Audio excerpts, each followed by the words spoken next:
भारतानं पुन्हा एकदा दाखवून दिलं की खेळाचं मैदान असेल, आकाशातली किंवा जमिनीवरची लढाई असेल, हा मोदींच्या नेतृत्वात बदललेला तो भारत आहे की सर्वत्र पाकिस्तानला मात देण्याची ताकद आपल्या देशात आहे।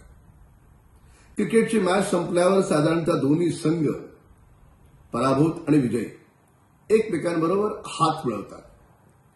भारताच्या संघानं पाकिस्तानच्या क्रिकेट टीमबरोबर हात मिळवला नाही, हस्तांदोलन केलं नाही। पाकिस्तान आणि जगाला संदेश दिला की जो देश अतिरेकी कारवाया करतो त्या देशाबरोबर आम्ही हात मिळवणार नाही। आणि तो पूर्णपणे विजय आपल्या भारत क्रिकेट संघाच्या कॅप्टननी आपले सिंदूर ऑपरेशनचे सगळे साहसी सैनिक आणि पहलगाममध्ये ज्यांनी आपल्या कपाळावरचं कुंकू गमावलं त्या परिवाराला अर्पित केला। वास्तविक ही मॅच फक्त भारत आणि पाकिस्तानमधली नव्हती, यात अनेक देश होते। आपलं शत्रुत्व पाकिस्तानबरोबर मान्य आहे, अन्य देशांशी काय?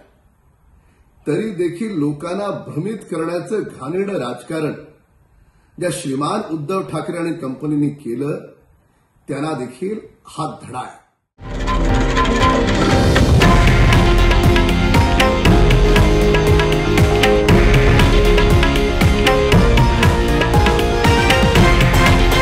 हे आहे देशातील नंबर 1 न्यूज नेटवर्क आणि आपण पाहत आहात TV9 मराठी, एकमेव।